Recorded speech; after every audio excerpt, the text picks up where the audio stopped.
ñi membre bureau exécutif bu cadre mouvement des cadres bu PASTEF ñu gën ko xam ci MONCAP muy mouvement des cadres de PASTEF moom Assane mu am ci ay responsabilités yu ràññeeku macha allah dëkk fii ci Yoff Mbengeen monsieur Mbeng Assane maa ngi lay nuyu di la dalal ci plateau Yoff TV. merci Baye Ousseynou salaamaaleykum wa rahmatullah ñu ngi nuyu mbokku téléspectateur yu Yoff TV yi ñuy seetaan à travers seen bouquet wala di ñuy seetaan ci internet nga permettre ma jaar fi nga jaar rek daal di teg suñu nuyoo ci autorités religieuses yi nga xam ne ñoo nekk Yoff di ci jiital xalif général des Layènes muy suñu kilifa imam Doudou Makhtar Laye di buñ ci jógee wàccee suñu nuyoo ci imam ratib bu Yoff muy imam Mohamed Ndoy mu wàcceel ñu ko ci ulema yi di ci teg boroom ndombu tànk yi ñi nga xamante ne ñoo ŋànk aada ak cosaan wu Yoff mu di jaraaf ndey ji réew saltige jàmbur ba ci fere yeex yëpp ku ci nekk ñi ngi lay nuyu di la jox sa wàccuwaay di la ziyaare waaw jërëjëf monsieur Mbengue nuyoo bi matale na am na solo toujours rek pour vous dire ki nga xam ne kenn du ko présenté mu nekk seen doom yéen waa Yoff nekk doom ci grand saltige El Hadji Bayda Mbengue donc Assane bëggoon nañ xam rek sa taxawaay ci biir PASTEF comme ni ma ko présenté ndax noonu la wala déet membre nga ci mouvement des cadres de PASTEF muy MONCAP donc ñu bëggoon xam ban taxawaay nga am ci mouvement boobu. alors vraiment ñun à PASTEF dafa am loo xam ne moom la ñu jikkoo dañuy faral di wax ne suñu parti politique grade bi fa gën a yëkkatiku mooy grade militant donc ay militant lañ balaa dara di xew militant nag am na militant boo xamante ne dafay gëm projet politique bi nga ko jaay mu toog xaar bu élection ñëwee mu dem def différence ak votom noonu it la amee militant yoo xam ne dañuy engagé wu sur le projet politique te wax dëgg yàlla ñun balaa ñuy dugg Pastef mësuñu bokk benn parti politique donc bi ñu dégloo offre politique bi nga xam ne moom la Pastef indi à travers son président Ousmane Sonko ñu gis ne lu mucc ayib la jóguñu jóg rek daw dugg ci dañu dem gëstu ko càmbar ko toog ci ak kilifa yi y compris moom le président Ousmane Sonko waxtaan ci ak moom ñu gis ne am na ci sax loo xamante ne ni xëy na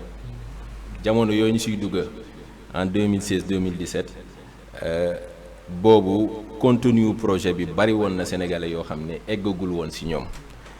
donc ñu engagé wu et depuis que ñu engagé wu ci projet bi mu nekk un engagement désintéressé parce que ku xam aussi projet wu Pastef di nga xam ne nit lalu ko donc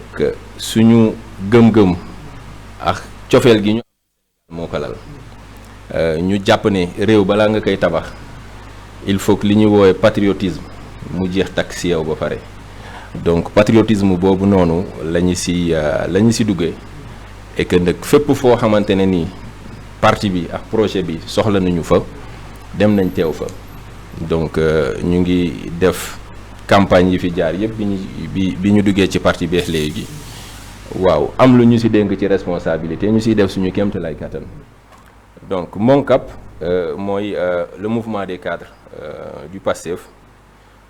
ñëpp xam nañ ne MONCAP aujourd'hui on dépasse les 2000 et quelques membres te amul benn parti politique au Sénégal boo xam ne am nga mouvement des cadres bu étoffé comme le MONCAP ñu expertise yëpp nekk ci ñëpp di ay boroom xam-xam ba pare engagé wu gëm le projet politique bi ñu leen jaay alors ñu dem en assemblée générale en toute démocratie man bi may dem ci assemblée générale bi xaw ma fa woon kenn mais pour wan la ni Pastef dafa mës a liggéey ci transparence dañu jël kenn ku nekk boo bëggee dugg ci commission wala nga bëgg a dugg ci bureau bi da ngay présenter wu wax sa expertise ñu challenge la et on demande à l'Assemblée de voter donc vraiment man noonu lañ voté ma nekk tey ci bureau exécutif bi qui est composé de 10 membres ma yor fa lu ñu dénk ma fa liggéey ci lépp lu jëm ci organisation ak communication dans le MONCAP donc nekk MONCAP aussi taxul ma limiter sumay activités dans le parti fépp foo xam ne parti bi soxla na ma fa aussi je réponds présent parce que pour man loolu mooy un militantisme engagé donc vraiment suñuy jëmm amu ci solo di koy rappeler li si am solo mooy aujourd'hui li nga xam ne mooy suñu gëm-gëm si patriotisme ak bëgg suñu réew waaw. Les maîtres mots retenus ci engagement mooy un engagement désintéressé mais gis nañu sa proximité ak le président Ousmane Sonko ñu bëggoon xam seen relation yéen ñaar nan la demee. alors ay relation la yoo xamante ne nii yu fraternel la mu nekk nit ku sincère ànduñu ci àndu tappale vraiment fu wax dëgg laaj bu ko waree wax dafay taxaw wax ko ak ku mu mën a doon et je pense que aujourd'hui sénégalais yi am nañ expérience ci loolu taxawaay boobu nga xam ne Ousmane Sonko moom la am ci réew mi donc nit aussi booy ànd ak moom ngeen bokk projet bu ngeen gëm donte tey li mu daj ci sacrifice bariwul patriote yu ko daj ci sacrifice parce que hypothèque na liggéeyam avenir am ba tey jii nii bakkenam parce que ñun ñi di ànd ak moom bés bu yàlla sàkk li muy daj xam nañ ko te li koy firndeel tey mooy tournée nationale bi ñuy def avec la grande coalition Yewwi et Wallu et que moom ñu investiroon ko comme la tête de liste nationale Macky Sall def li nga xam ne mooy maninam ba écarté ko yaakaaroon ne du ñu dem campagne et aujourd'hui il a montré avec tous les leaders yi nga xamante ne ñoom ñoo seq cette coalition là que ni seeni jëmm amul solo ci projet bi seen bëgg Sénégal moo ko lal donc vraiment loolu la ñu ànde mu nekk nit koo xam ne képp ku mu àndal dala jox cër ci lépp man li ma ciy wax mooy bi sama wéyjur bu jigéen wàññi ko yàlla na ko yàlla xaare aljana bi ñu ma waxee ne dafa bëgg a ñëw jaale c'est dama ne moom homme public la bu ma sañoon ñu déggante téléphone rek doy na mais nanguwul dégg loolu dañu toog rek mu ñëw simplement sans protocole bi mu ñëwee aussi firndeel ne relation yi ñu seq aujourd'hui dépassé na cadre politique donc dafa am loo xam ne politique la mais nit ki ngay côtoyer bu fekkente ne da nga am humanisme di nga am fooy toll foo xamante ne seeni relation dootul nekk rek ci li leen seq muy politique donc ay relation fraternelle la ñu am ma jàppe ko comme un frère. loolu laa bëggoon wax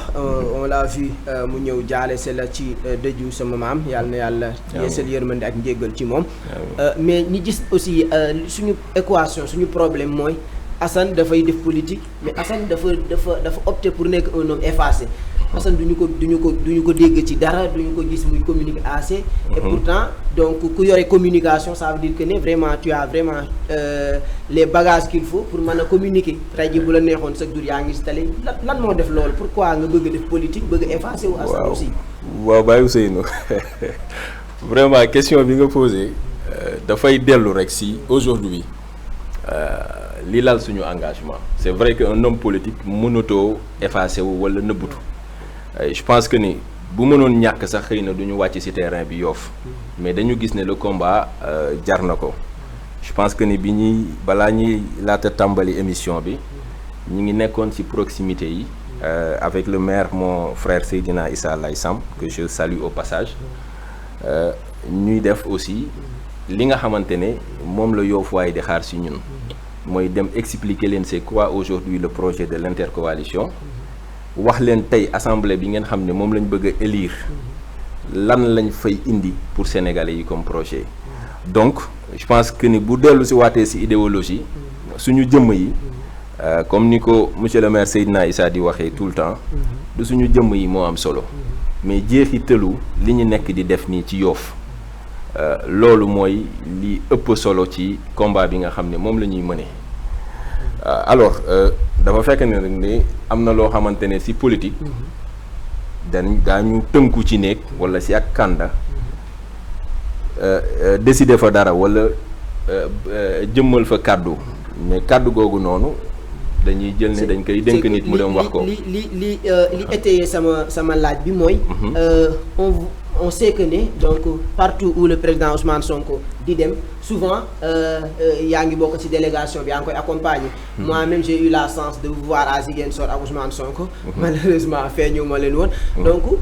mais j'ai peiné même pour am say photo yow ak Ousmane Sonko ñaar yi ñu ci am daf ku gis ni ñu jëlee photo yi dañuy xam ne lii dañ leen bett même photo leen. et que mënoon nga peut-être foo dem ak Ousmane Sonko photo wu ne Ousmane Sonko c'est pas n'importe qui tey ji ci dëkk bi loolu aussi tamit est-ce que vraiment aussi tamit comprendre ñu quoi. ndax c'est une nouvelle race de politiciens que vous voulez créer wala nu mu demee noonu daal. Ba Ousseynou. xam nga nit ñi li ñu war a xam. mooy que ni à travers ce projet là politique bi ñu seq. tey mu dépassé même suñu parti. yeneen parti ñëw ci. ñu ànd ka ak ñoom ci ànd bu sincère. muy la coalition ou l'intercoalition Yewwi Wallu. bu doon kenn ku nekk amoo dépassement ci sa propre personne projet bi du taxaw yow nangu nga ni élection locale yi génne Pastef bu demoon moom kese du gagné taxaw bu demoon moom kese du gagné il a fallu ñu def une coalition et mu nekk coalition bu sincère moo ñu may résultat bi ñu am tey donc de la même manière xam nga da ngay booy xeex aussi di xeex jëm ci loo xam nga ne kii li mu am mënoo ko dab boo mënee fédérer say force da ngay dem boole sa doole loolu lañ def à Yoff ñëpp ne c'est impossible ñëpp jàppoon ne coalition bi dafay tas yàlla suturaal nañu tey ñu génne cadre coalition dem ci intercoalition mu gën a jaaxal ñëpp loolu dalay wan ne tey ñi tënk cette coalition là ñuy xalaat pour Sénégal lañ. parce que boo gisee jaaxal nañu au départ vous étiez candidat donc ci seen waxtaan seen biir vraiment ngeen dem ba dëppoo si ngeen am ku ngeen jiital yéen ñëpp ngeen ànd si mais aussi ñu doon xaar peut-être donc ay cër yoo xam ne di nga ko amee jëmale ko ci municipalité bi mais toujours dafa mel ni preuve de départ don de choix boobu noonu peut-être moo indi gisuñu même Assane pour mu occuper benn poste d'adjoint au maire loolu aussi. Baye Ousseynou. dama bëgg am loo xamante ne il faut mu leer ci boppu Yoff waay bii mooy sama premier plateau ci chaîne Yoff du ñàkk ne demande bi moo amul mais léeg-léeg prétexte bi du ko jar mais tey li tax ma gën a ñëw fii ñu jëm la mooy élection bi ñu jëm pour dire à tout le monde que la coalition est plus que soudée dans l'objectif bi nga xam ne moom lañ bëgg mooy local yi ni ñu ànde woon gagné bu mucc ayib législative yi ñu ñëw def lu ko raw alors élection locale yi weesu nañ ko ku bëgg ak ku bañ 5 ans yi ñu jëm maire bi Yoff incha allah Seydina Issa Laye Samb lay tudd de la coalition Yewwi Askan Wi ñu nangu ko ànd ak moom di liggéey ànd bu sincère parce que nit du cër bi ñu lay jox rek man boo amee loo xam ne dama ko war a indi Yoff mu war a jaar ci man mais dama koy woo ne ko Seydi am naa nangam pour Yoff mu ne ma ñëwal ñu waxtaan ci loolu jarul ñu ngàll la benn cër waaw beneen question bi nga xam ne abordé nga ko mooy par rapport à manque de présence bi alors local yi franchement fii laa bëggoon campagne mais bu fekkee da nga engagé wu foo xamante ne ni da nga fa joxe sa kàddu ba pare ñu ne ma ci caravane nationale bi lañ la gën a soxlaa ma ñaan ngànt ñi fi ne ba jour campagne bi muy démarré ma Seydi ñu ngi jokkoo le matin pour xool ndax tout était fin prêt mu rassuré ma que ni lépp était fin prêt donc vraiment noonu la ñu engagé woo ñun ci politique. en tout cas actuellement le président Ousmane Sonko yaakaar bi nga xam ne population yi am nañ ko ci moom Sénégal am na ko ci moom et que Yoff aussi tamit ci tolluwaayam actuellement il ne doit plus jouer les seconds rôles donc quel que soit le gouvernement bi fii nekk. gis nañ sa proximité ak Ousmane le président Sonko gis nañu également aussi proximité bi nga xam ne le maire am na ko ak le maire de la ville Barthélémy donc mu mel ni y a de l'espoir donc que ne Yoff en tout cas ñu que si Sonko wala la grande coalition Yewwi Wallu ñu ngi avancer wala ñu ngi yore la gestion du pays Yoff dina mën nañu xaar ñu am cër yoo xamante ne dina leen permettre ñuy jouer les premiers rôles. alors Baye Ousseynou question boobu noonu. souvent Yoffois yi li ñu leen di wax mooy da ngay nekk ci appareil soog a mën a tabax sa dëkk. waaw loolu de lañ jàpp. moi je pense que ne Seyna Issa est en train de démontrer le contraire parce que nekkul ci appareil mu ngi poser ay actes yu Yoffois yëpp di teg seen loxo. alors ñun politique bi nga xam ne moom lañ opté dañ ko lal ci politique gu dëkk. gis nga le projet là Ousmane Sonko dafa bind bariwul un homme politique bu am une offre politique bind ko teg ci table livre bi mi ngi fi lépp ngi ci biir mu teg muy solution bi nga xam ne moom la mébét pour Sénégal. mais gaa ne loolu plagiat la quand même. Baye Ousseynou. ku xam Ousmane Sonko dëggantaan. waaw gars yi génne nañ fi benn livre buñ titré solution ñu ne donc ça va dafa plagiat. dafa def plagiat ci dama ne xam nga moi je préfère bu ñu la indilee solution avec des arguments techniques yoo xamante ne nii gëstu moo ko lal des preuves et des données scientifiques lañ ci teg boo amul argument ngay dem uti argument yooyu noonu man je préfère nga ne lii nga ñu dig ci économie wala lii nga ñu dig ci napp gi scientifiquement mënta ne waaye xam nga ne liñ la wax nii mooy la meilleure offre politique bi Sénégal mës a am bi Sénégal des Sénégal ba léegi. mais président man j'ai eu à lire offre bi nga xam ne moom la le président Macky Sall proposé woon en 2011 muy yoonu yokkute axe yi mu sikki woon donc bu dee bind lu doxal réew mi rek gars yi dañ naan vraiment politiciens yi liy doxal réew mi yëpp bind nañ ko wala xam nañ ko ba teg si tàng léegi une fois élu ñoom ñëpp dañuy gis ne vraiment ils ont trahi par rapport ak li ñu diggee woon est-ce que tamit loolu mën nañu ko xaar si le président Ousmane Sonko. mais comparé nga ñaar yi. malheureusement j'ai pas encore lire solution xam naa mën naa jaare si yow pour am. waaw déjà xam nga incha allah première comparaison bi mooy. Macky Sall bindul dañ koy bindal. et li si ëpp ay tubaab a koy bindal. te tubaab bi li mu lay bindal li ko arrangé la ciy def. bokkul ak tey ki nga xamante ne dafa ñëw wax la ne suñu koom-koomu réew. tant que développé wul à partir de l'intérieur si biir li ñuy wax doomu réew mooy tabax réew ba ilaa yow mi diin dañuy am koom-koom keneen ñëw jëfandikoo ko jël dem on n'est pas contre à ce que les étrangers viennent travailler au Sénégal mais nañ ko lal ci transparence ñëpp gis nañ li xew ci contrat pétrolier yi au Sénégal ñëpp naxarlu ko mu bind ci aussi loolu moo lay wan ne les hommes politiques aussi carrière yu yemuñu am na ñoo xam ne ils sont très friands de débat de teesante mais bi ñu ñëwee ñun lan la ñu wax dañ ne nañu yëkkati débat bi bind naa damay woo journalistes yi ñu ñëw laaj ma ci li ma bind mais ce qui est déplorable mooy jour bi présentation bi di am sax am na journalistes yoo xamante ne ni ay questions d'ordre personnel lañ doon indiwaat ci moom que ay salafiste nga dégg naa sa jabar day muuru est-ce que loolu jote na dara ah nit ki nga xam ne dafa ñëw indi xam-xam noir sur blanc wax na Sénégal bu ñu ko bëggee génn ci ndóol Sénégal bu ñu bëggee mu am une économie boo xam ne économie bu dynamique la lan moo nekk soubassement bi lan lañ koy tabaxee mu bind ko noir sur blanc. mais est-ce que aussi du doxalinam tamit des fois ak aussi tamit discours bi muy tenir gis nañu ne il est indexé donc de toutes parts ce qui est récent mooy la sortie de la coalition Aar Sénégal donc ils se sont acharnés bu dee mën naa utiliser moo boobu noonu sur le président Ousmane Sonko et pourtant bon on a noté que ñoom ñoo njëkk a jiiñ li Ousmane Sonko wax leen tey ñoom ñoo ko waxoon démb bi nga xam ne ay litige am na ci dépôt yi ñu wax ne combine la entre Yewwi Askan Wi ak Benno Bokk Yaakaar tey jii mu retourne leen la balle ñoom il le traite de bon peut-être par respect pour vous ñoom bëgguma utiliser les mêmes mots qu'ils ont utilisés Abdourahmane ak Thierno Bocoum loolu nan nga ko jàngate aussi est-ce que du tamit Sonko moom mooy def discours provocateur boo xamante ne tamit gars yi bu ñuy riposter sax duñ mesurer les mots. xam nga li indi problème bi mooy que ne Sonko discours am mosu ko orienté feneen fu dul ci Macky Sall. waaw mais le fait que mu ne la seule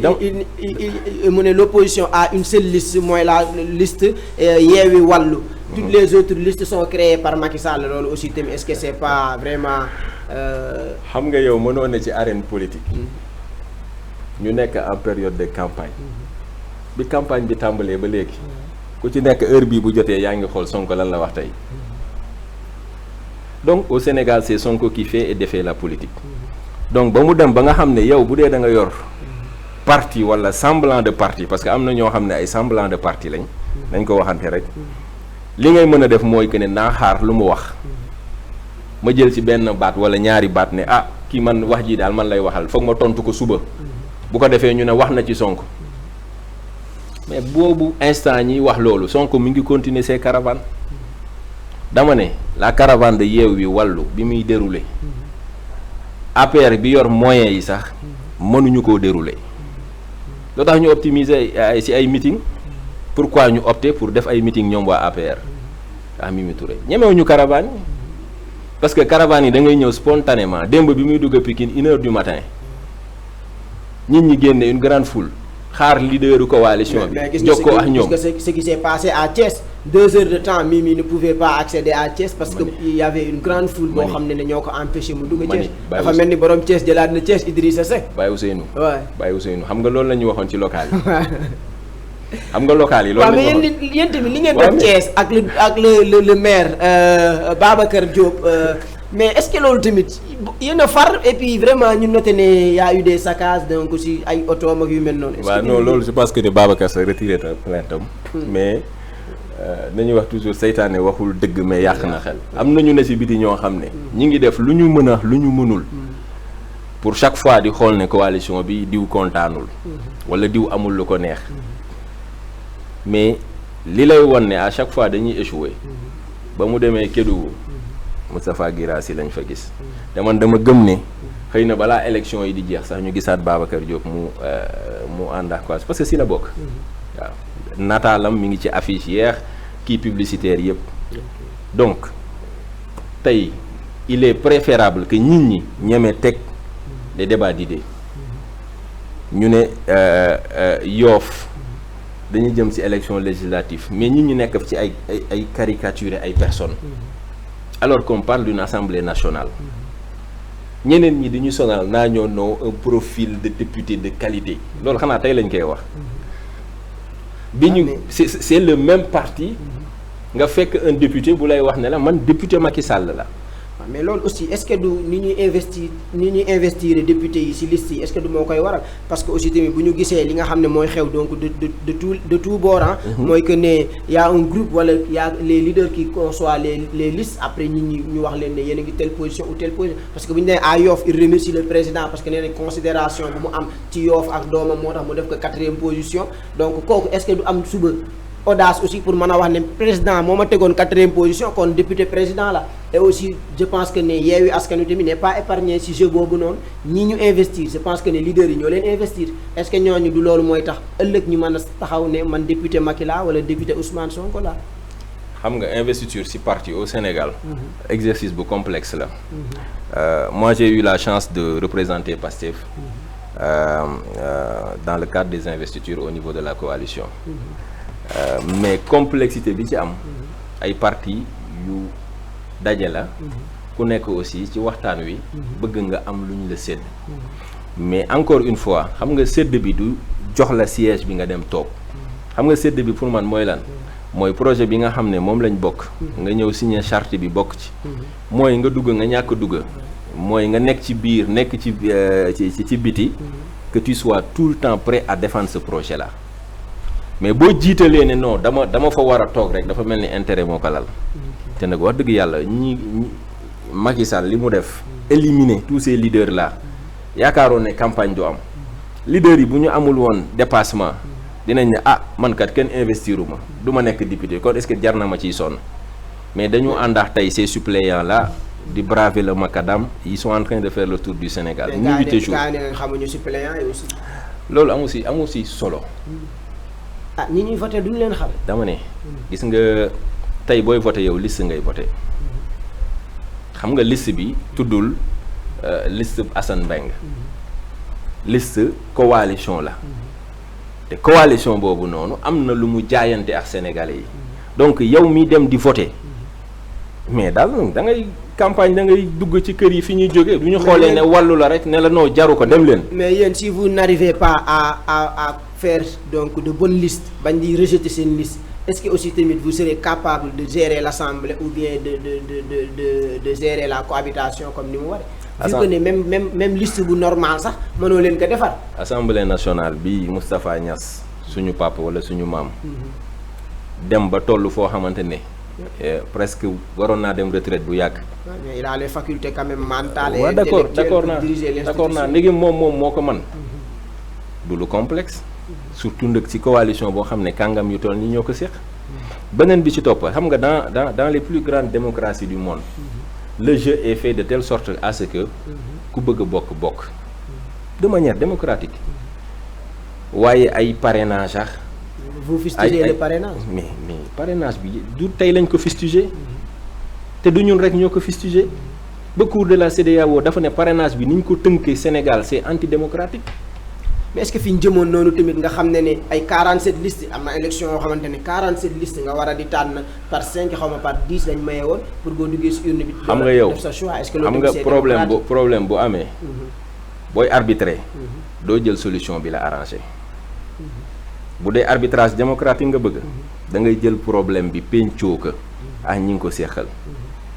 loolu lañ commencé woon mais bi ñu demee ba ci biir dañu gis ne ñoom dañu dañu tëb ci solution yi leen arrangé lii gën a garaaw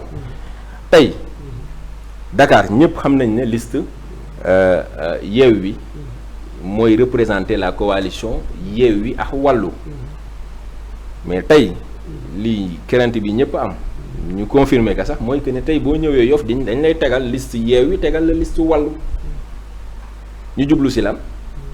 pour lëbëje xelu ñi nga xamante ne suñuy militant lañ xam nañ ne Yewwi ak Wallu fi mu toll ñoo bokk compte. ok mais loolu je pense que ne aussi tamit yéen donc vous avez du travail sur le terrain pour wan ñi ne. voilà képp ku bëgg a voter Wallu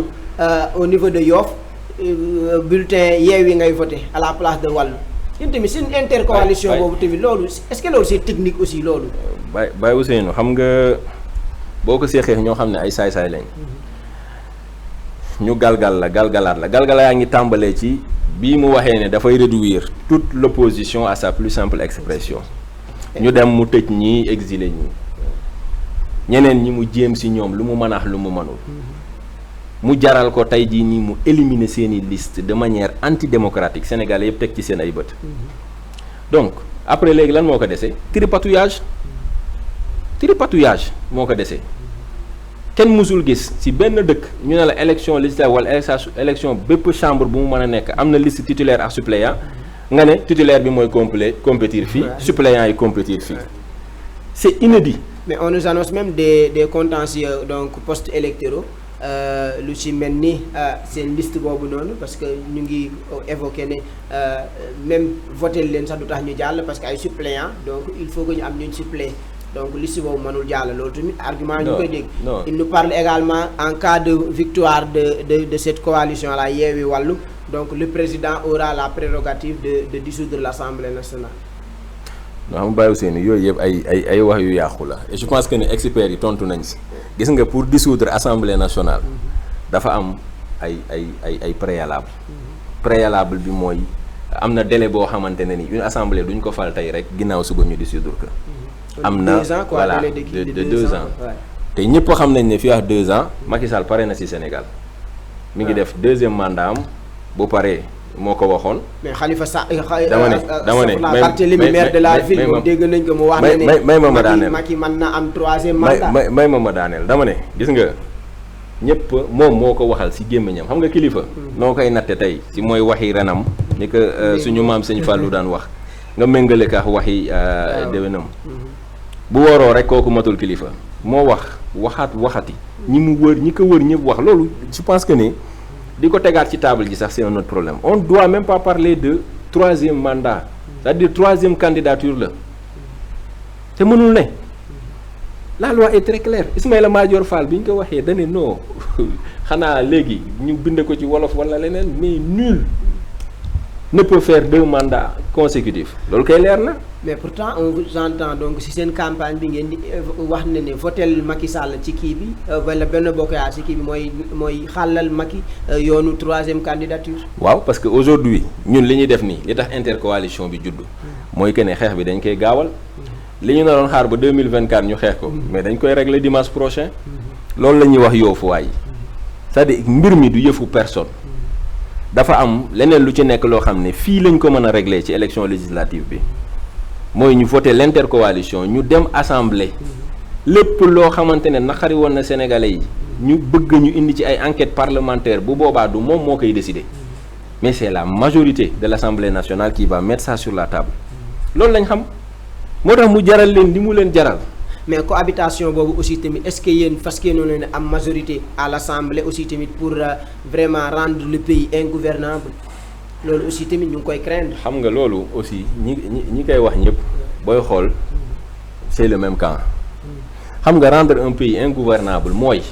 nga ne yow tey suma assemblée dafa am majorité ne dama bëgg ay enquêtes parlementaires yu leer sur les contrats pétroliers ñu ne la loolu mooy rendre le pays ingouvernable pourtant Amérique wala dans les autres ñi ñuy woowee ay démocratie parce que man gëwuma ay démocratie tubaab mais ministre dañ koy woo mu ñëw ñu entendre que de manière indépendante opposition bee koy déglu dans les chambres poser que question lu mu xalaat ak lu mu xalaatul te day tontu par force yenn sax institution ñu jox leen la faculté de destituer wala wàccee ministre bu ñu gisee ne dafa luubal foofu la réew mi toll gis nga yi ñu def si njuuj njaaj ñëpp tey dañu xam ne bu ñu jëlee assemblée bi on a les cartes en main pour leeral ko benn par benn le temps ñuy egg 2024 ñu pare ak ñoom définitivement. mais de quel titre wala de quel droit se permet le président Ousmane Sonko pour muy wax ne bu ñu amee majorité à l'Assemblée donc loi yi lañ fay njëkk a voté alors qu'il ne sera pas député moom aussi xanaa député yi fa nekk dañuy nekk ay député par procuration wala. Baye Ousseynou encore noonu bu ñu koy analyser dañuy fausser le débat. nee naa la. xam nga assemblée bi du assemblée bu Ousmane Sonko. tey bu intercoalition bi gagné. ñun dañu am une offre am programme yóbbu fa suñuy député élection locale yi nii ñu bëri dañ jàpp ne maire yi ñu fal nii dañ leen bàyyi noonu maire yi bi ñu leen falee ba léegi dañu am encadrement y a des questions diverses yoo xam ne booy soog a ñëw dans la gestion d'une collectivité le temps ngay familiariser wu ak loolu mais dañu jël ay experts la coalition ñu leen di encadrer di leen former réew noonu lañ koy tabaxee moo ñu indi lii tey ñu am ay vide juridique yoo xamante ne musul am ci histoire politique gu Sénégal élection législative kii liste majoritaire am moo dem donc mais ba kañ vous avez amené une litige foncier au niveau du Fouta mais également il y a un litige foncier actuellement au niveau de la Casamance parce que dafa mel ni Mimi aussi tey bi mu fa jaaree dafa mel ni Casamance est-ce que Sonko dina fa dellu sax di campagne dafa mel ni foofu non xam nga ñun moom mosuñu wax fenn suñu titre foncier la comme ñoom li ñuy def parce que loolu baaxul ci république Sénégalu ñëpp la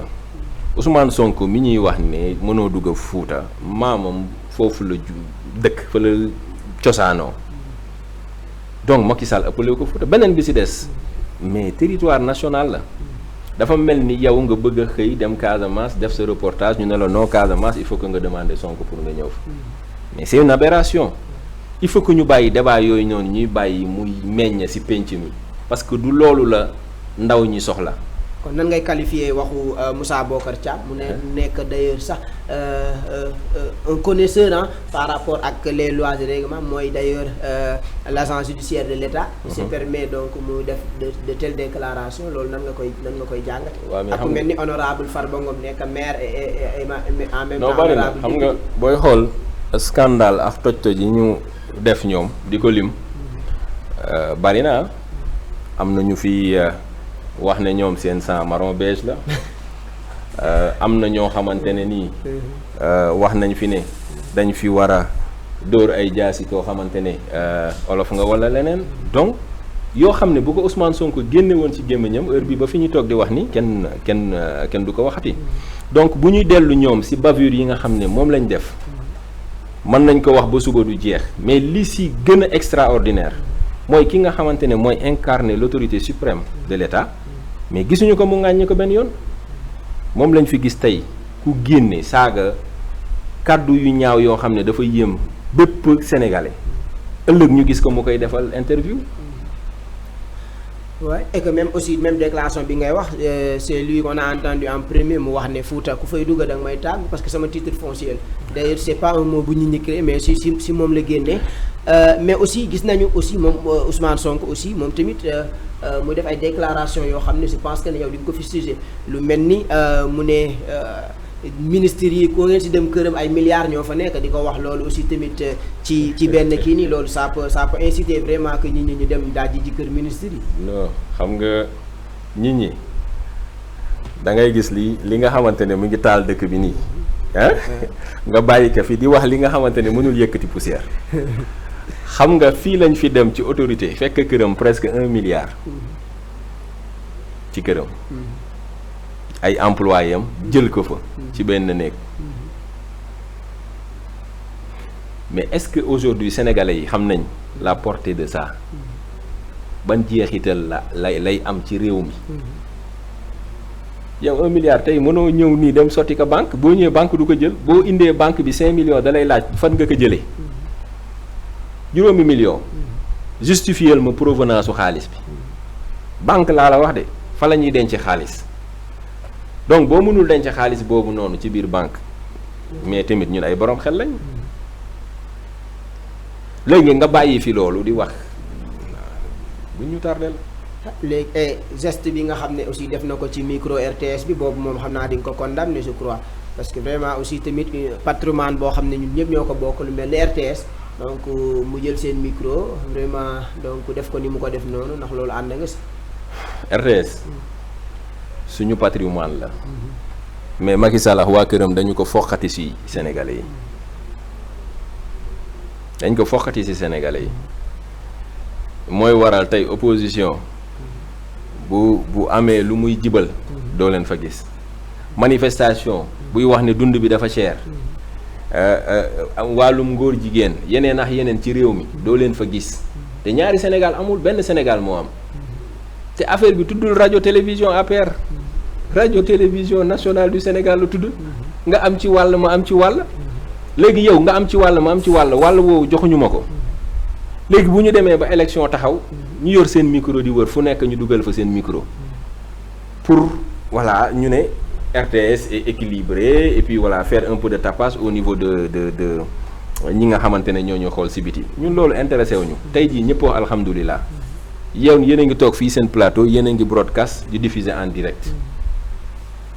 mais fii ak 10 ans 15 ans si ginnaaw koo ko waxoon danaa lan mënul ne ba ñi ñi naan léegi télé si poche sonnatuñu suñu caravane bi fu mu egg ñu taal laay fii leaders yi dérivé seen message population yi acclamé leen ñu dem seen yoon heure bu ne nag donc ñu ñëwaat ñu ñàkk ñëw mais amul lu mu ñu yokk. mais difficulté yi ñi am si wàllu transport nga xam ne boo toog taxawee di xaar bus bu bus demee balaa bus di ñëwaat 30 minutes wala 45 minutes minimum donc nga fay def le président réceptionné 33 bus le lendemain ñu gis ne am na bus yu ñu si saccagé xanaa loolu aussi tamit dina am bët bu ñaaw njorte jëmale ne lu waa këram ñoo koy saccagé peut-être que ne c'est de l'autre camp de votre camp. yéen opposition bi kan moo ko saccagé. opposition bi la ñuy xalaat normalement. mais loolu nag tooñ la bis bu ñu xëy wane verre yi bënn rek ñu ne non waa Pastef wala waa Yewwi Askan Wi wala waa Wallu ñoo ko saccagé. mais est-ce que yanu na maanaa aussi waa Kër Macky ñu inauguré ñu réceptionné des bus le lendemain ñoom ñu saccagé. dama ne. xel nangu na lool. dama ne. yow est-ce que xel dina nangu tey. ñu caravane bi am ay direct ay live. kenn gisul ñun bis fu ñu sànniteex ay xeer ci bis ñu xëy wan ñu bis bu bëtët ñu ne bis bi waa Pastef la wala waa Yewwi ñoo ko na attends il faut qu'on se respecte quand même bëgg buzz wala di dénigrer cette intercoalition là bu mu leen jaral loolu parce que Fouta bu ñu ko bëggeex bu ñu ko bañee saa bu ñu fa waree dem campagne dañuy dem campagne amul sens interdit fii. ce qui s'est passé à Sédhiou noo ko mën a jàngati Lamine Seydi il tire sur donc des gens 2 personnes la ñu wax ñu yóbbu ko garde à vue donc quelques jours après mu génnewaat donc ba mu mujj jur population yi ne dañuy fajal seen bopp dem attaqué ji ko malheureusement donc il est en fuite gisuñu ko mais donc jur na ay coow jur na ay kiin loolu nan nga ko mën a jàpp. xam nga Baye Ousseynou Serigne Cheikh Tidiane Sy dafa daan wax ne Sénégal xaw ma lu fi am mais justice amu fi. mu teg si ne man de xaw ma réew bu amul justice nañ lañ fay dëkkee. gis nga mois de mars bi passé avant mois de mars sax Macky Sall balaa muy accéder à la présidence de la République manifestation amoon na fi ba nit bakkanam wàññeeku suñu ñu doon xaar ci moom mooy bu ko yàlla dénkee réew mi yooyu yëpp ñu mën ci ay enquêtes indépendantes transparentes ñu situer les responsabilités parce que benn bakken bu rot ci réew mais dafa mel ni réew mépp nga faat ñu dem ay manifestation mu am ñu rey par balle et boobu ba léegi on demande à ce que ñu mener des enquêtes transparentes. waaw dafa mel ni ñu ngi siy avancé parce que le cas de Idrissa Goudiaby gis nañ également ni mu demee donc def nañu autopsie Baye Ousseynou permettre famille ñu def ñoom deuxième autopsie cas bi moo mujjee te cas yi ko jiitu liñ ko leeralul moo tax cas yi continuer di am gis nga mois de mars bi ñu ci génnee ñi ci ñàkkoon seen bakken bu doon jël nañ des organismes indépendants ak moyens yi nga xam ne état yëpp moom la am tey fii Sénégal ku fi daw état mettre les moyens bu la bëggee jàpp la donc ku si ñu tiire am yoo xamante ne sax am na ay images qu'est-ce que attend aujourd'hui la justice pour faire son travail. Et on dit que la justice a son temps. Le temps de la justice n'est pas le temps donc de la politique. de la politique. Voilà donc aussi affaire force spéciale gis nga li mu jur ci coow François Mancabou na ñu ngi jaale famille ñàkk ci bakkenam ci lu ñu ko doon jiiñ ci wàllu force spéciale ñu wax ñi ne donc il y avait donc un groupe qui préparait pour centrale électrique bi nekk fële pour saccager ko ba ñu jàpp ko ci moom jàpp ci mel ni Pape Mamadou Seck mu rëccoon ñu démb ñu ne tegaat nañ loxo ci moom fële sa Mbàkke loolu aussi tamit ban analyse nga ciy def. juste dire que ni rek tey ñi ñu yàlla jox comme ay njiit toujours ay propagande de divertissement lañ ñuy tegal dañuy divertir parce que tey bu dee nga ne mbiru force spéciale la damay seet nu ma leen lonkaleex benn parti wala benn groupe kenn xamul nee nañ ñi ngi def seen ay enquêtes ñi ngi xaar fa muy mujjantale nga def ci énergie bi nga ci def yëpp alors que à côté ñu wax ne fi am na fi ñoo xamante ne luubal nañ ay milliards ay rapport génne ko gisuñu mbir mi bar gisuñu enquête bi bar mu am ay doomu aadama ay doomu sénégalais yu seen bakken rot waxuñu ci yékkiwuñu ci yéeyuñu ci yàbbiwuñu ci donc buñ ñu divertir ah ay forces spéciales. mais loolu c'est très sérieux bu fekkente ne. dama ne ni ñu koy décrire noonu la amee loolu je pense que ni ñëpp war nañ ci taxaw ñëpp war nañ tiit ñëpp war nañ ci ut solution. gis nga réew mu ne. njiit ya ko yàlla jox ñoo yor seen kaaraange ñëpp laa wax maa yow fi ñu toog nii nguur gi moo yor suñu kaaraange xam nga li may wax. donc mbirum force spéciale nee naa la. nañu xaar fa muy mujjee parce que gisoon nañ fi yeneen déggoon nañ fi yeneen mais li wér ba wóor mooy y a des questions beaucoup plus importantes dans ce pays là yu ñu ñi évoqué wul lu mel ni ki ñu ñuy tiire ay balu fetal ñu seen bakken di ci rot bu ñu ko oyofal. yéen lan ngeen proposé pour assemblée nationale bi lan ngeen jàpp ne tey jii nii dañ leen war a voter ndax bu ñu leen votelee dinañ gis ne lii dina nekk njariñ jëm ci population bi ci wàllu assemblée. alors déjà il nous faut une assemblée de rupture te rupture bi nekkul rek un mot am na ñu bari dañ lay wax naan laan oui il faut des députés qui sont beaucoup plus qualifiés ñu am niveau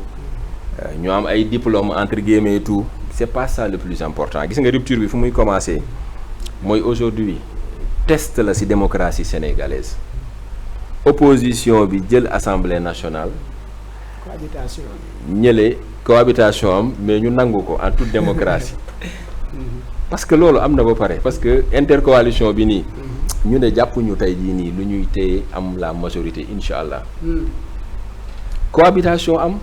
léegi nag sénégalais yi dofuñu xam nga ñoom du ñu ñëw ne dañuy def lii ñu gis ne lu baax la pour Sénégal ñu ne leen du fi amee de la même manière aussi li nga xam ne leerul ci boppu sénégalais yi ñu war ko leeral dañ koy teg ci table ji par des enquêtes parlementaires beneen bi ci topp mooy li ñuy woowee équilibrage budgétaire xam nga suñu budget bi souvent mën nañu wax ne dispatch bi ñu siy def c'est plus un dispatching politique lii ay priorité duñu sàmmonte ak moom te ñëpp xam nañ ne ñoom ñi fi nekk seen tële tax na ba li si ëpp ci seen budget wala seen ay financement investissement lu ci ëpp endettement la mooy bor bu ñuy lonk ci ndoddu sénégalais bi ñun loolu lañ bëgg a xeex dañ bëgg li ñu am ñun suñu biir déjà ñu yëwanal ko nuñ koy yëwanale mooy nañ ko yóbbu fi nga xam ne mooy solo si ñu bañati gis ay crèche yuy tàkk ñu bañati gis ngay dem ay hôpitaux yoo xam ne muy manqué matériel wala ngay dem ñu naan laan fii amul appareil dialyse sax yooyu noonu loolu mooy priorité wala nga ñëw fii Yoff saa bu tawee CM bi inondé ñaata yoon loolu mooy priorité parce que réew boo ko bëggee tabax da ngay tabax éducation boo fajee nit ñi ba ñu wër am une santé da ngay fexe seen éducation nga taxaw si muy njàngamu suufe mi ba njàngamu kawe mi mu bañ a am benn rupture. mais président yow sillonné nga le pays vous avez fait le tour du pays fépp foo jaar je pense que ne teg nga sa bët ci li nga xam ne le président Macky Sall amal na ko un peu partout ci Sénégal donc gis nga ne il a un bilan vraiment élogieux donc boo xam ne laaj na mu am majorité confortable à l'Assemblée. doo xoolaat élogieux bi xam nga élogieux garaaw na de. xam nga xam ne liñ naan lu fi tegu. quand il s'agit de bilan. naan ku làmba daj ku xool gis xaw ma. boo jëloon Sénégal yépp soppi ko tey mu mel ni Dubaï te justice amu fi ñun bëgguñu amaluñu njariñ on veut un état de droit bu ñu la tooñee yow nga saisir justice ñu bañ la jaay doole loolu moo gën a fondamental que tali buñ la tabax surtout que ndëg bu dee tali boobu noonu ñi ñu koy jox lu ci ëpp duñu doomu réew mi ñu ñëw defaral ñu tali di ko exploiter pendant 35 ans tali sur un Sénégal boo xamante ne amul relief accidenté l'exemple de l'autoroute à péage est patent fii ba fa mu yem amul dara lu extraordinaire da ngay sotti latérite rek tàllal tu pars dans d'autres pays où il faut nga jaar ci ay montagnes traverser ay nangam ak nangam ñu jox leen ko pendant 35 ans ñoom ñu fay ñun ñu fay suñuy doom fay boo moytuwul suñuy sët fay au nom de quoi loolu ñàkk xam-xam weesuwul loolu te ñun loolu la ñuy combattre. mais suñu ñëwee au niveau local ñu am fii suñu doom joo xam ne vraiment gis nañ ne président Macky Sall cërale na ko cërale li bu yëpp cërale tànk gépp def ko 4e sur la liste nationale nga xam ne quoi qu'il puisse advenir moom déjà jàll na d'office comme député loolu sargal bi le président sargal askanu Lébu sargal ko Yoff sargal ko Ngor sargal ko Wakam parce que laajul vraiment ñëpp ànd doole laat seen doom jooju noonu di le ministre Abdoulaye Diouf Sarr. non xam nga président cërale Lébu yi ñun du cër boobu la ñuy xaar suñu doom Mame Birane Mbengue mi ngi ci kaso bi cause Lébu yi la doon xeex ñu téye ko pour une manifestation boo xam ne nekku fa woon et loolu dafay indiwaat li ñu la wax léegi ñu koy dénoncer fermement di wax ne réew tant que amul état de droit loo ñu jox bëgguñu te ab lébu liñ ko xamee mooy bañ ab lébu liñ ko mës a xamee mooy bañ ñun balaa nga ñuy cërale da nga ñuy nangul li ñu moom ba pare. mais bu fekkente ne moomuñu nag comme ni ñu ko waxee parce que dégg nañ ne Yoff moomul Ngor moomul Wakaam moomul pourquoi ñu war a xëccoo luñ moomul. dama ne ñun xëccoowuñu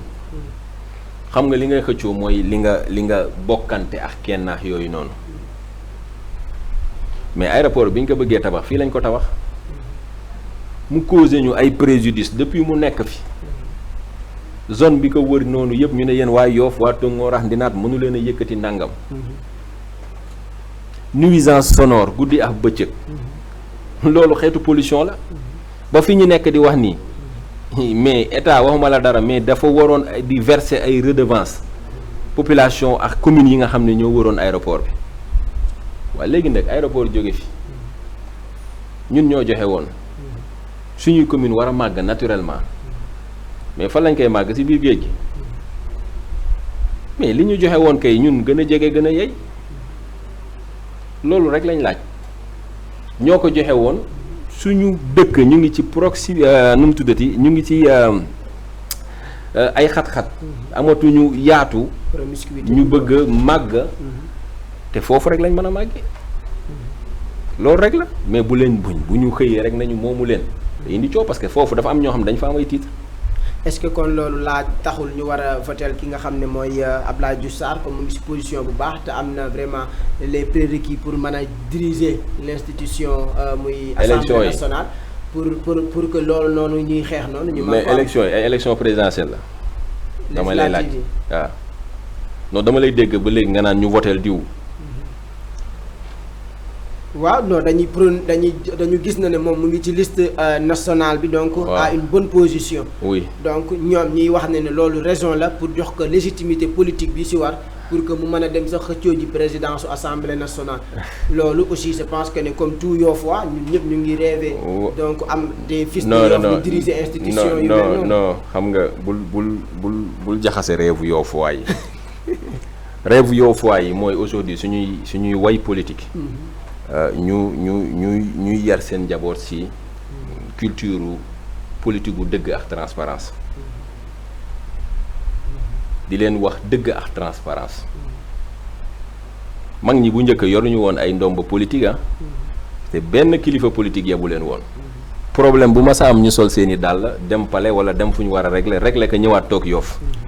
te nekkuñu woon assemblée nationale nekkuñu woon ministre nekkuñu woon maire mais seen taxawaay ci dëkk bi moo leen ko mayoon yow li ngay def nii mais taxawaay la ci dëkk bi loolu rek la mais nañ ma jox cër bi nàngam bu boobaa may soog a xeeral dëkk bi kooku jarul jox cër da ngay xeexal dëkk bi nga yorulee cër boo amee cër muy soog a am sens ala rawati nag koo xam ne essayé nañ la essayé waat la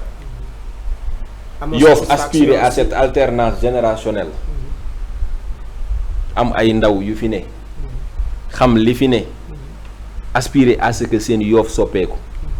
ñu ne dañuy jël seen destin en main en toute sincérité loolu moo fi nekk di am. mais gisoo ne Yoff changé na xar kanam quand même ci magistère u Abdoulaye Diouf Sarr am nañu autopont am nañu stade am nañu quai de pêche am nañu école Kenjiro pour ne citer que cela peut-être bu fekkee amul yu ma fàtte parce que la liste peut-être exhaustive comme ils le disent waa léegi dama lay baaru géej yi ñu ngi fii. waa léegi dama lay laaj. ñu jox la commune. jox la budget presque 2 milliards. jox la budget presque 2 milliards. pendant juróom-ñaari at. xaw ma 8 ans. yow loolu rek nga fi wax noonu nga ne léegi nañ la tàccu.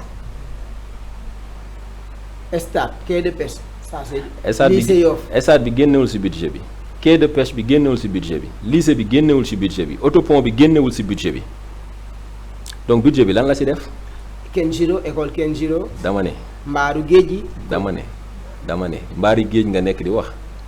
ouais ay mbaar de dernière génération la bu dee mën nañu ko tudde noonu. Baye Seynou da ngay saboté nag de ay tax gars yi di ñu reetaan ko. mbaar yi. waaye Yoff lan ngeen bëgg ay mbaari géej daa leen di defal. mbaar yi wéetul de mbaar yi ñu ngi siy toog. il faut qu'on se respecte. y a également jardin yi ñu ngi fii terrain basket Nord Foire. terrain travaux je pense que il a beaucoup fait quand même. Baye Ousseynou dama ne. et sur le volet social et l'emploi également aussi gis nañu plus de 400 jeunes mu jël leen d'ailleurs yéen da ngeen ñëw rek ci institution municipale bi. dàq 400 personnes dama ne sur les 400 et quelques là 50 rek ñoo si doon liggéey ñeneen ñi bi seen i contrat jeexee lañ leen renouveler donc yooyu mun si revenir xam nga. et en plus c'est ay emploi yoo xam ne dama la koy jox wala ma jox la si ñaar wala ñett nga dem tëdd sa kër bu weer deewee nga ñëw tàllal parce que sama supporter politique nga loolu du politique gu dëgg. ah loolu c'est très grave. est-ce que du politique gu dëgg Yoff lañ dëkk fii ñu ñëpp xamante nañ. mais on voit les équipes partout gis nga tali yi set. dafa teel. xam nga dafa teel. waaye Yoff muñ leen pendant 7 ans 8 ans muñ leen waaj am na lu mu réaliser nag mais pas pour Yoff de. donc muñ leen pendant 7 ans 8 ans mais nañ bàyyi Seydina mi soog a toog dañu ko bàyyi mu liggéey comme ñun ni ñu leen defoon te ndëg fii mu teg tànkam bu ko teggee aussi ñun on sera les premiers à lui dire non delloo sa tànk fi nga ko tegoon. non déjà réccu mu ngi commencé am parce que 5 mois yi fi weex na xat ci ñoom social amatul nit ñi dàq nañ leen dëkk bi setatul. mais ñen lañ dàquñu kenn ay contrat yu jeex la contrat bu jeex. mais social bi nag. ñu xool joxewoo leen xar ñëpp mere nañ leen tabaski. joxewoo leen xar xam nga Baye Ousseynou Ndoye yow da ngay sànni xeer. mais bu dee ñun institution bi nga xam ne moo fi ne muy maire yi. ñun li ñu fi fekk. mooy que ne maire yi mësul joxe lu ëpp 25 xar institution bi avec le budget. non gars daaw 400 xar lañ joxe. dama ne du budget maire yi fu ñu ko jëlee nag ñoom nañ ko justifier wax ko waa Yoff yi mais dama ne ñun li ñu fi fekk maire bi mësul joxe lu ëpp 25 xar maire bi joxe wan na fépp fu ñuy jullee noonu maire bi yónnee na fa xar mais dëkk loolu defalu ko. développé wu ko bàyyi juróomi bëri jullukaay. Baye Ousseynou 5 xar ngeen jënd leen ci tabaski bi 5. dama ne la. xam nga liy tabax dëkk bi. nekkul ci loolu. di jënd ay xarax yooyu. y a beaucoup de priorités yoo xam ne nii dañ ko woyofal. mais yéen tamit est-ce que am ngeen justificatif que ne jox ngeen ren ji ci tabaski bi 2000 personnes yoo xam ne ngeen jox ngeen leen donc ay appui tabaski. ah mais la commission sociale toog na en toute transparence wax processus bi yëpp demande bi ni mu jaaree leeral ko ci kanamu télé média diffuser ko sur Facebook loolu mosul am ci mairie bi da ngeen koy nangu nag. ah kon loolu c'est important. waaw Pâques ji aussi dégg naa aussi tamit joxe wu leen de wala joxe ngeen. yow da nga bëgg a sànni xeer Baye Ousseynou xam nga li am solo tey xam naa ne yaa ngi may accélérer balaa ngay dagg émission bi vote bi ñu jëm. élection bi ñu jëm. waa Yoff dafa am benn processus de transformation bu ñu commencé woon.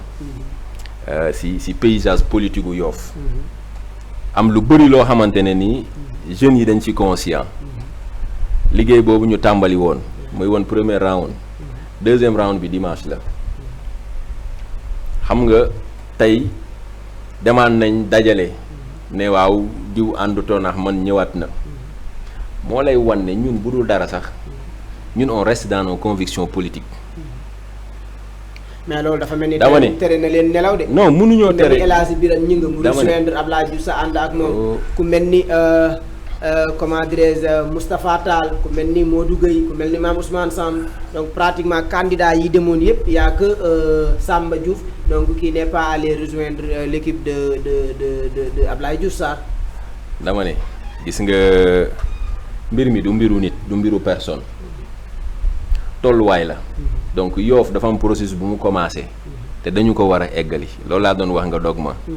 gis nga bu ñu jàpp ne affaire bi mbiru supporter la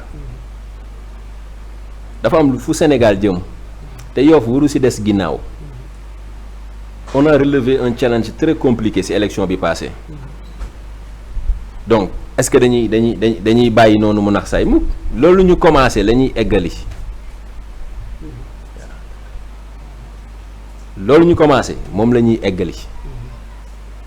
donc bu ñu ko eggalee nag ba pare ñu jëm ci 2024 incha allah. perspective 2024 jàpp nga ne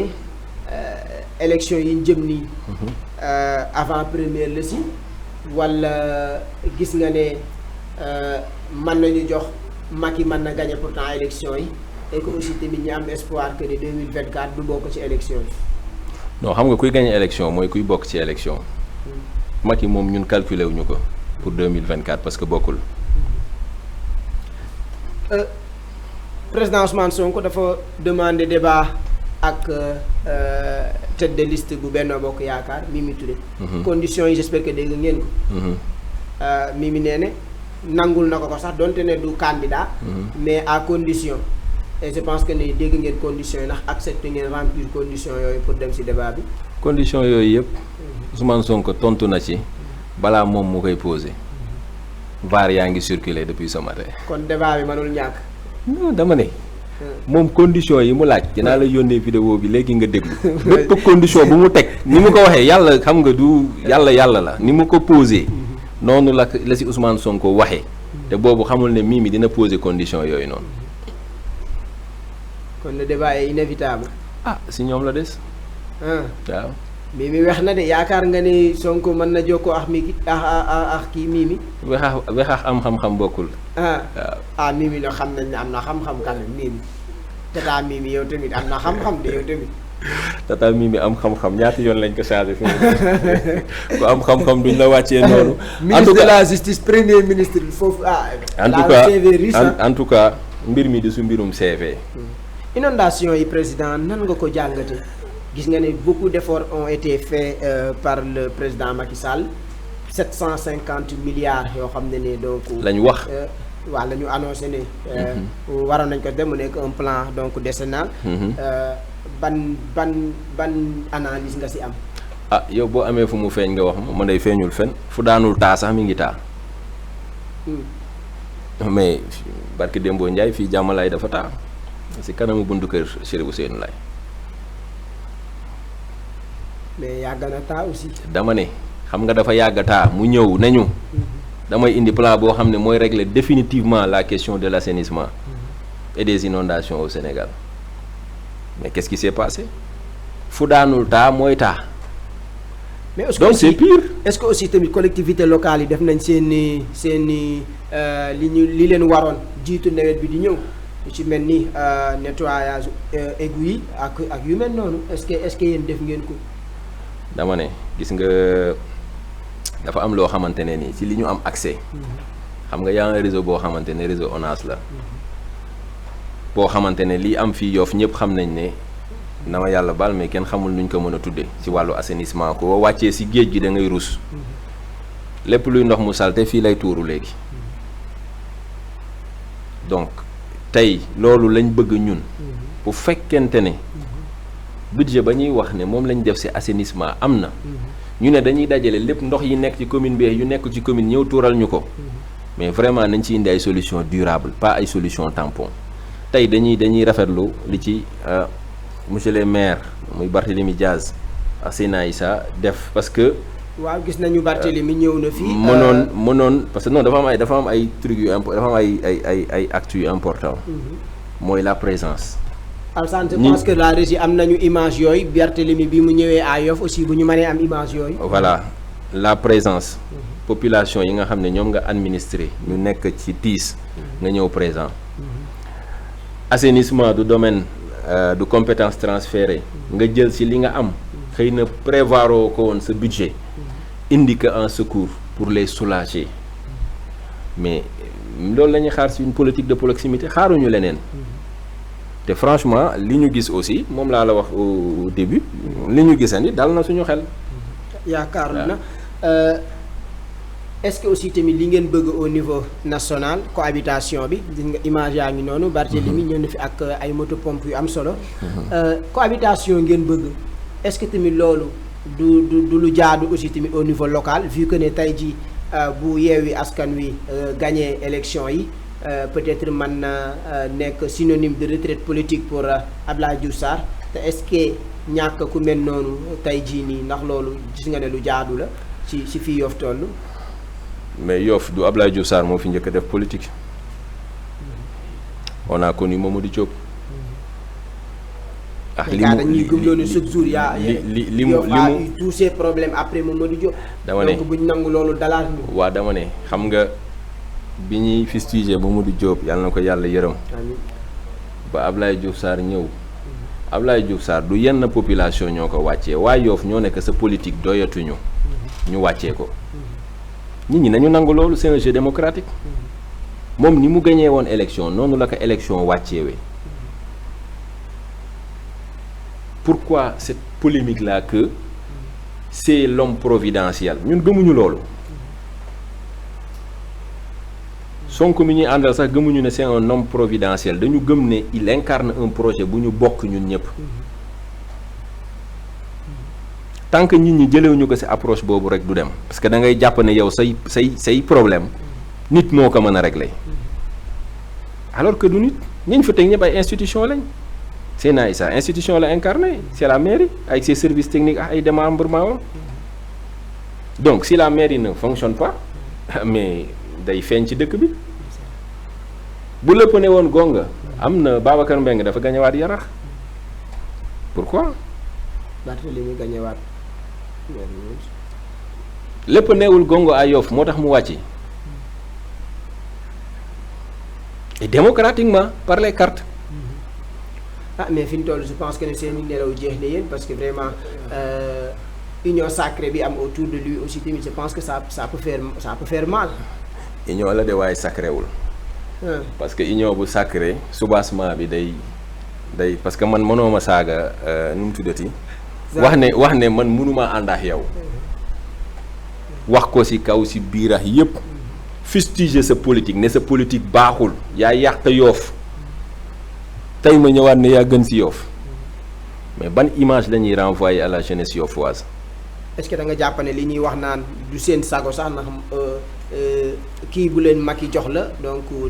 directive la bu ñuy respecter mais est-ce que loolu nga bëgg a confirmer. yow journaliste bi yaa ko wax de ñu yéenay def seen i enquête dañ ko dégg rek dañ ko dégg rek parce que vraiment ñu ngi craindre li amoon ak Amadou Ba ci élection yi passé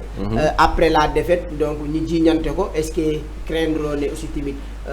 ma ne li ma lay wax ne tey de ñoomi neen la te pour ñun chance la ñu gis tey ñan ñoo ànd ci ànd bu sincère ak ñoo xamante ne nii ànd circonstanciel la waaw tey neexooma duma ànd ak yow suba non ñun dañu am objectif moo tax ñu dépasser suñuy personne ak suñuy parti politique waaw tey loolu yaakaar nañ ne Yoff waay ils en sont très conscients et que au soir du 31 juillet bu ci suñu boroom àndee deuxième round bi dina dugg. perspective yu président Assane Mbeng par rapport ak sa ligne politique lan la.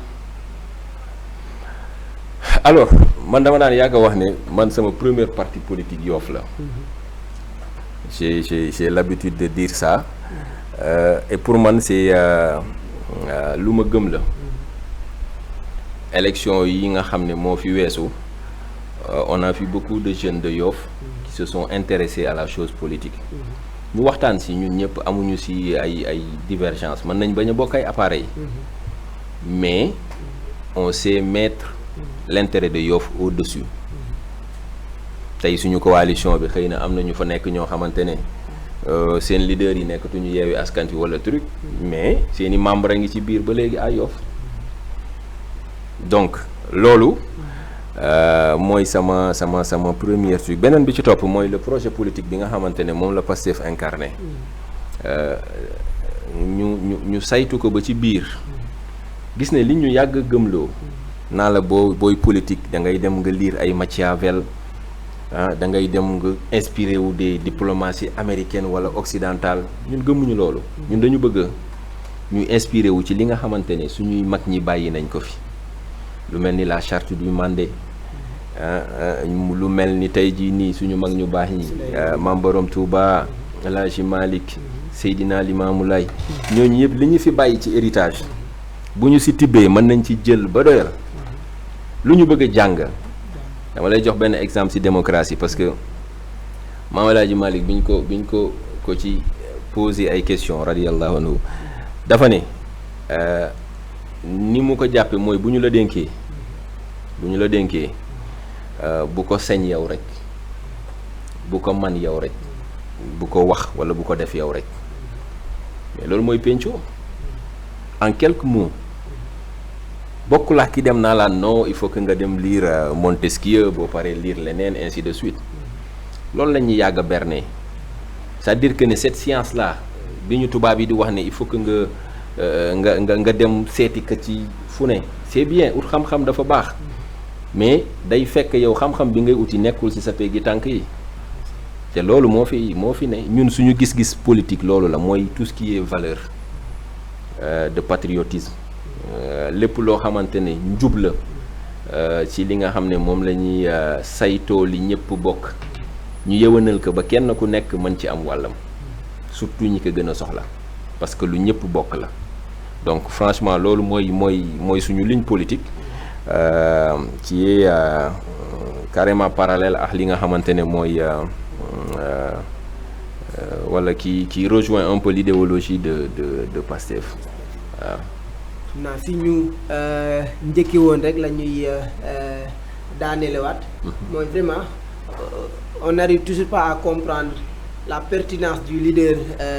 Assane Mbeng donc sa sagesse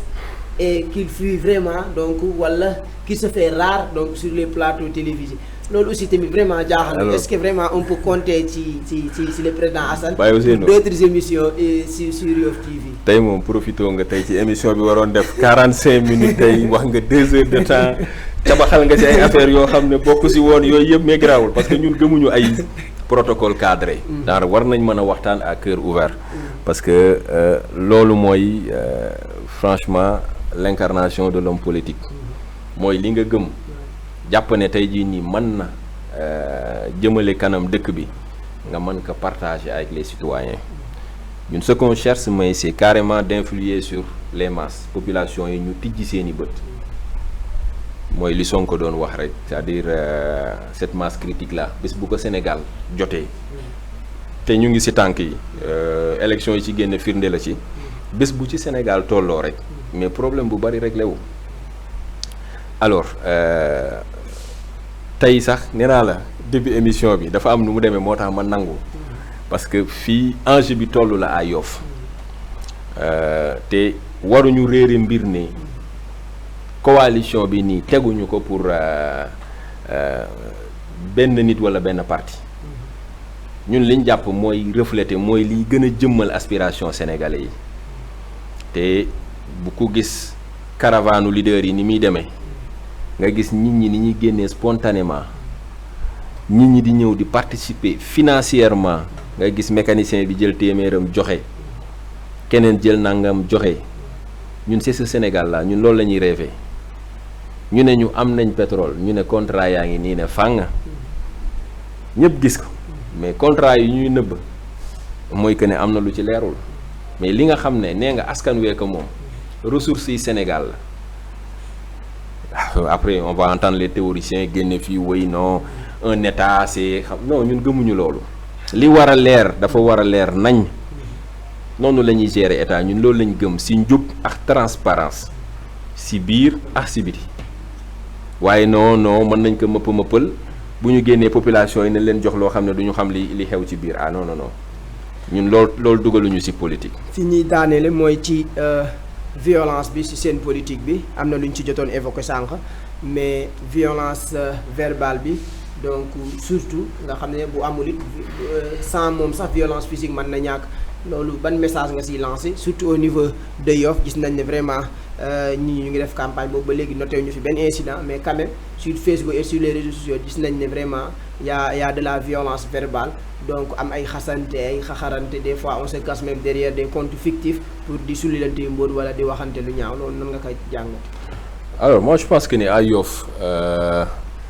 problème boobu sax du fi garaaw trop parce que ñun ñëpp xamante nañ beneen bi ci topp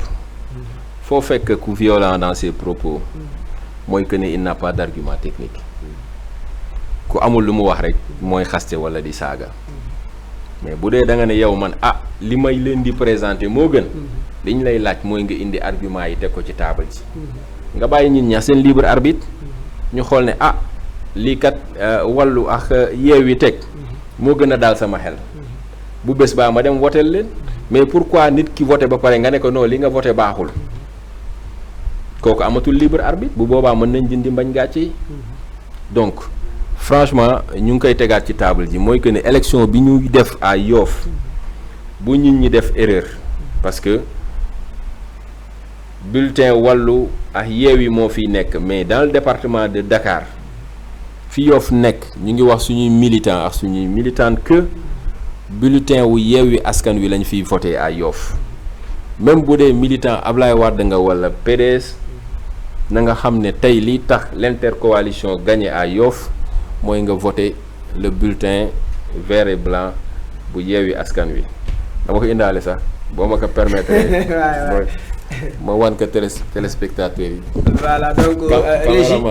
régie bulletin bi moo nekk noonu bulletin Yewwi Askan Wi. donc à Yoff bulletin bii la ñuy voté. voilà donc bu weex bi. donc bu ngeen bokkee PDS wala ngeen bokk feneen voilà bulletin baa ngi noonu moom la ñuy voté mooy bulletin bi mandargaal suñu projet politique. donc ce mot de la fin président am nañu mbégte vraiment dalal la ci suñu plateau Yoff TV. mu mel ni lii ñun on s'en réjouit parce que exclusivité lañ am tey. recevoir donc une personne de votre envergure. mu nekk koo xam ne ni rëccuñu jotaay ak moom ndax la pertinence la rigueur des idées étaient au rendez-vous macha allah donc monsieur Mbeng am nañ mbégte dalal la ci plateau Yoff TV lan ngay tàggoo mbokki téléspectateurs ak internet yi. alors jërëjëf Baye Ousseynou maa leen di remercier mais nga may ma rek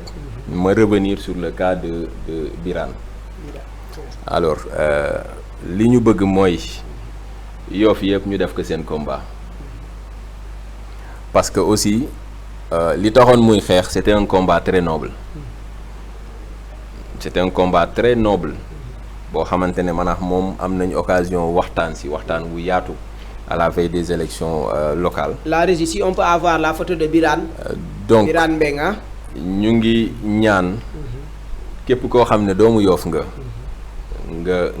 taxaw pour que cette injustice là ñu réparer ko parce que Birame dafa yor njaboot am ay wéjur yor parti politique am ay convictions yu mu doon défendre à Yoff et nag ci démocratie li baax mooy ñu nangul kenn ku nekk ay position ak ay convictions et ces convictions pour Yoff moo ko yóbbu fa mu nekk te foofu du place am donc ñi ngi ñaan képp koo xamante ne nii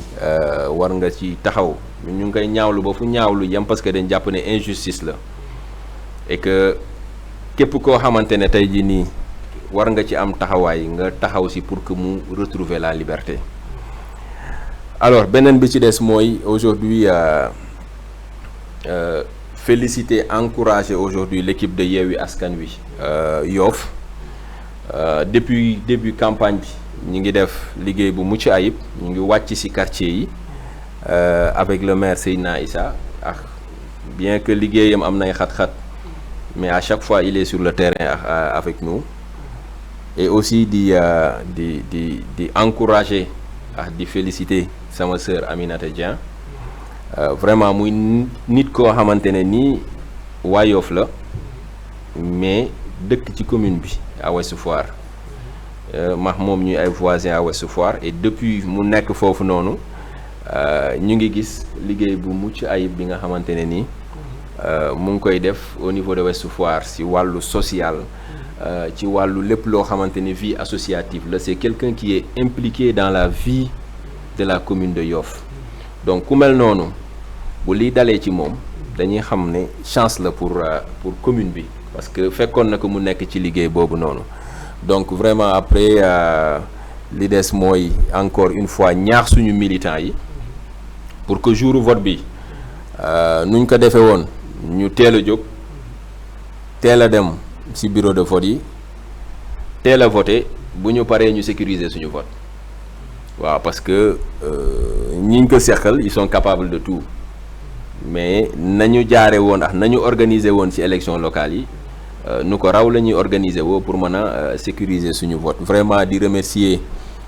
téléspectateurs yi di remercier aussi sama collaborateurs yi mën naa ci jukki kenn rek muy boo ma ko permettre muy Doudou Bay Diop parce que ñu bari dañ may gis may ànd ak moom Yoff mais li ñu boole dafa dépasser politique donc on a milité ensemble dans la vie associative bokkoon association seq lu bari mu nekk aussi nit ku am ay conviction pour Yoff nit ku sonn pour Yoff bari na fu ma nit di gis Yoff di ñu gis ñuy ànd donc vraiment ñu ngi koy encourager xam nañ pression bi muy subir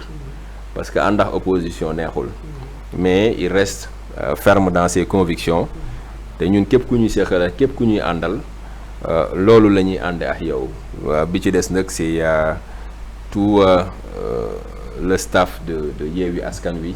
ak parti yi nga xam ne ñoo ko seq yëpp ñu siy def liggéey bu mucc ayib vraiment di leen di ñaax pour ñu continuer liggéey bi fii ak ñuy egg ci échéance yi dimanche incha allah ñu gagné jaar fañ daan jaar rek incha allah yàlla jox ñu ndam bu soobee yàlla jërëjëf Baye Ousseynou. jërëjëfati président Assane Mbeng bu Pastef ñu ngi am mbégte bu baax doon la dalal ci plateau Yoff TV di jaar ci yow ngir nuyu suñu grand boobu nga fi wax léegi muy Doudou Beye Diop. donc mu nekk koo xam ne bokk na ci ñi ñu yar ci mouvement associatif. donc nga permettre ñu également xam naa Youssou Bey bu ngi yóbbante nuyoo. donc ak ziaram jëm ci yow. di ko nuyu également di nuyu. foofu boo ma fa mayee benn parenthèse. parce que Youssou Bey mi ngi Italie. mais aujourd'hui il est investi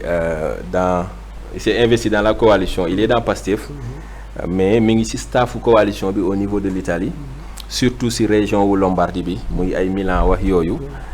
barki démb rek ñu ngi am foofu benn meeting bu mag mu jël fa kàddu mu nekk une fierté aussi pour la jeunesse yoffoise ku mas a am ay conviction la ci li mu gëm te képp koo xamante ne nii gis na ne yéen a xaw a méngoo gëm-gëm sax à chaque fois da lay sonal ne la bu ma sañoon nga waxtaan ak diw wala nga woo diw kooku ku bëggul Yoff doo am taxawaay boobu noonu ñu ngi koy encourager di koy wax ne que vraiment fi mu teg tànkam foofu la